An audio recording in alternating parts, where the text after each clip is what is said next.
अस्सलामुअलैकुम स्टूडेंट्स, हमारा मैकेनिक्स 2 का आज टॉपिक स्टार्ट होगा ग्राफिकल मेथड्स। आइए इसके बारे में डिस्कस करते हैं। डिस्टेंस टाइम ग्राफ पहला है हमारा distance time graph. Distance time graph में क्या करेंगे हम एक्स एक्सिस और टी एक्सिस ड्रा करेंगे। Means distance time graph means x axis के अलोंग टाइम एक्सिस लेंगे और वाई एक्सिस के अलोंग डिस्टेंस एक्सिस लेंगे। उसके बाद एक कर्व ड्रा करेंगे, उस पर एक टेंजेंट ड्रा करेंगे जो कि इसके साथ एंगल थीटा बना रहा होगा। इस कर्व को एफ ऑफ टी कहेंगे और इस पॉइंट को जिस पे टेंजेंट ड्रा करेंगे पी ऑफ टी को एक्स कहेंगे। If we take time axis along horizontal and distance axis along vertical, then under some rule the curve obtained in xt plane by joining the path is called distance time graph। means horizontal के along हम लेंगे time axis और vertical axis पे लेंगे हम distance, जो कि उससे जो कर्व इधर कर्व बनेगी वो हमारे पास बनेगी x t plane by joining the points is called distance time graph. इसी को डिस्टेंस टाइम ग्राफ बोलते हैं। लेट इट्स इक्वेशन इज़, इसकी इक्वेशन जो होगी x is equal to f of t. ये इस कर्व की equation x is equal to f of t. If we take a point p t of x on it, अगर उस curve पे कोई पॉइंट लें and draw a tangent line at p, उस पे एक टेंजेंट ड्रा कर दें, then slope of tangent at p, इस पी पे जो टेंजेंट की स्लोप होगी वो होती है tan थीटा, जो कि d x over D T is equal to v के इक्वल होती है। Shows in x t plane velocity of the particle is the slope of tangent line. जब टेंजेंट लाइन की जो स्लोप होगी वही उस ऑब्जेक्ट की वेलोसिटी होगी, उसी पार्टिकल की वेलोसिटी होगी। सेकंड है इसका, इफ़ वेलोसिटी इज़ कांस्टेंट, अगर वेलोसिटी कांस्टेंट हो जाए, d x over D t means d x over D T is equal to constant हो जाए, an x t curve reduce to a straight line, वो एक straight line में reduce हो जाएगी। अगर वेलोसिटी कांस्टेंट हो जाती है, कांस्टेंट वेलोसिटी पे उस वो जो कर्व है वो स्ट्रेट लाइन बन जाएगी। उसके बाद सेकंड कैटेगरी है इसकी velocity time graph. Velocity time graph में क्या लेंगे, वाई एक्सिस के अलोंग हम वेलोसिटी लेंगे और एक्स एक्सिस के अलोंग टाइम लेंगे। मीन्स ये हॉरिजेंटल जो होगा ये टाइम एक्सिस होगा, वर्टिकल जो होगा हमारे पास वेलोसिटी एक्सिस होगा। If we measure time along x axis and velocity along y axis, then the curve is v t plane obtained by joining its points under some given rule is called velocity time graph। ये velocity time graph कहलाता है। अगर हम x axis के along time लें और y axis के along velocity लें, जो इधर कर्व बनेगी वो हमारे पास में से वी टी प्लेन में वो हमारे पास वेलोसिटी टाइम ग्राफ होगा। कर्व फर्स्ट में है, इफ़ वी टेक पॉइंट, अगर यहाँ कोई पॉइंट लें P इस कर्व के ऊपर, T उसके कोऑर्डिनेट क्या हैं t comma v on v T curve and draw tangent line at P, इस P पे फिर टेंजेंट लाइन ड्रा कर लें, making an angle theta with time axis, वो टाइम एक्सिस के साथ जो एंगल बनाएगा वो थीटा बनाएगा वो tangent. Then slope of tangent line at P is, उसकी स्लोप क्या आ जाएगी, वो आपके पास आ जाएगी tan theta is equal to D V over D T is equal to A, ये उसकी स्लोप आ जाएगी। इससे नेक्स्ट स्टेप में, so in we T curve the acceleration of particle is the slope of tangent line. Means acceleration जो particle होगा v T curve में वही आपके पास स्लोप ऑफ टेंजेंट लाइन होगा। If the acceleration is constant, अगर acceleration constant आ जाए, then the v T curve will become a straight line, फिर वो एक वी टी कर्व जो होगी वो स्ट्रेट लाइन बन जाएगी। Note, in we t plane the area bounded by v T curve with time axis and t is equal to t one and t is equal to t two give us the distance travelled by the particle in this interval of time. अब ये जो shaded area means T1 time से T2 times तक ये वाला VT plane में are bounded by VT curve with time axis and T gives the distance. अगर हम ये इसका एरिया फाइंड कर लें ये हमारे पास डिस्टेंस आ जाएगा। उसके बाद एक प्रॉब्लम देखते हैं इससे related. A particle starts from rest with constant acceleration A. एक पार्टिकल ने स्टार्ट लिया, इसका एक्सीलरेशन कॉन्स्टेंट एक्सीलरेशन है A. When its velocity acquires a constant value v, जब उसने वेलोसिटी अक्योर की कॉन्स्टेंट वैल्यू जिसकी v है, it moves uniformly and then its velocity starts decreasing.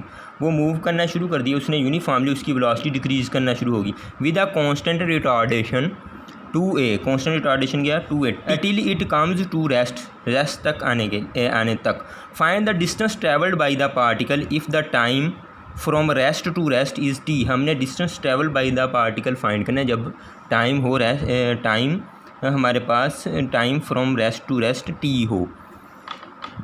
ये एक हमने ड्रा कर लिया velocity time graph, Y axis के लॉन्ग वेलोसिटी ड्रा कर ली और एक्स एक्सिस के लॉन्ग टाइम एक्सिस ड्रा कर लिया। सोल्यूशन में देखते हैं। Since the particle is moving with constant acceleration A, जो पार्टिकल है इधर से स्टार्ट लिया उसने कांस्टेंट एक्सेलरेशन ए से मूव कर रहे हैं। So VT curve is a rising line segment O A. जो वीटी कर्व होगी वो राइजिंग लाइन ये वाली होगी O A. Then particle move with uniform velocity V. उसके बाद पार्टिकल ने यूनिफॉर्म वेलोसिटी से मोशन करनी शुरू कर दी है। So VT curve is a line segment A B. ये ए बी लाइन सेगमेंट बन जाएगी जब वेलोसिटी हमारे पास यूनिफॉर्म आ जाएगी ए बी लाइन सेगमेंट। उसके बाद वे line segment A B parallel to the axis, जो कि एक्सिस के पैरेलल होगा, जो कि parallel to the time axis, जो कि टाइम एक्सिस के टी एक्सिस के पैरेलल होगा।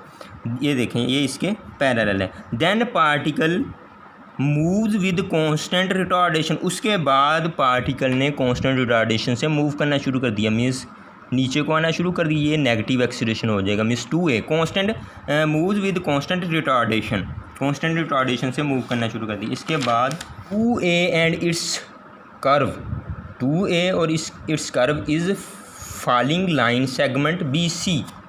2a जो है and its curve is falling line segment BC, ये वाली line falling line BC segment. उसके बाद let T1 and T2 and T3 be the time spend for accelerated motion, uniform motion and retardation motion respectively. जो T1 होगा वो time होगा accelerated motion का, T2 time होगा यूनिफॉर्म मोशन का and T3 time होगा रिटार्डेड मोशन का।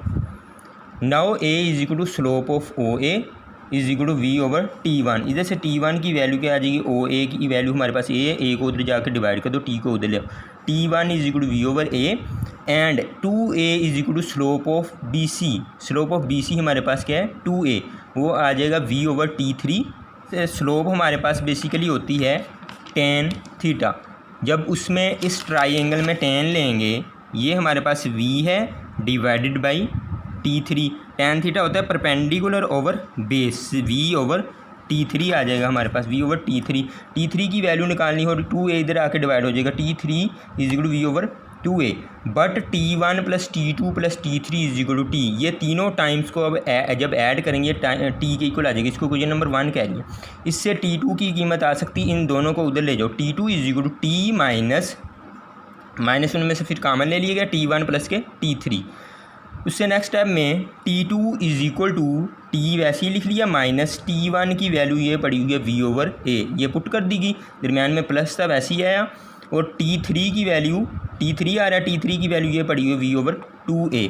उसके बाद T2 is equal to T minus, जब इसको सिंप्लीफाई करेंगे एल्सियम लेके ये हमारे पास 3V/2A आ जाएगा। इसको क्वेश्चन नंबर 2 कह लिया। Let x is equal to, x हमारे पास क्या है, x is equal to the distance travel from rest to rest. ये डिस्टेंस है हमारे पास x travelled from rest to rest.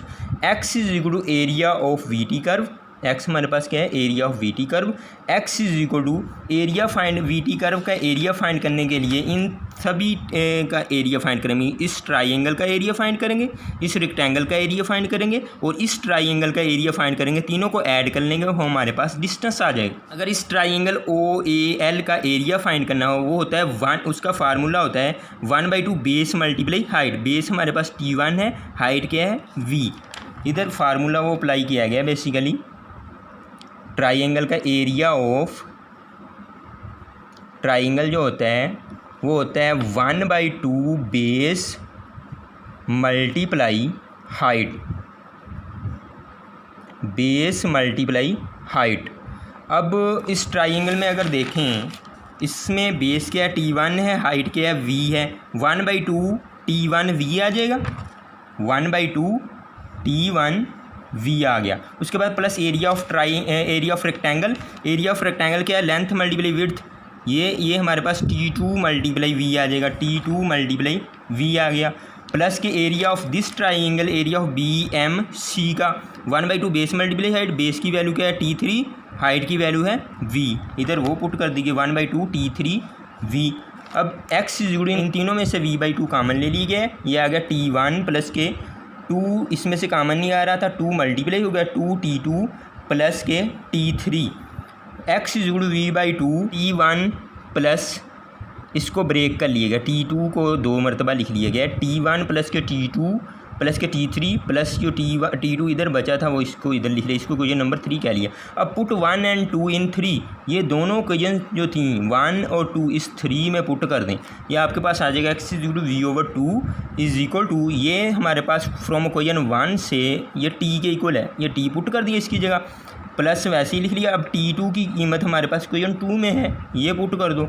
उसके बाद आ जाएगा V/2, इसको सिंप्लीफाई करेंगे, ये 2t बन जाएगा, 2t - 3V/2a यूनिट। यही हमारा इसका इस क्वेश्चन का डिस्टेंस है जो हमने फाइंड करना।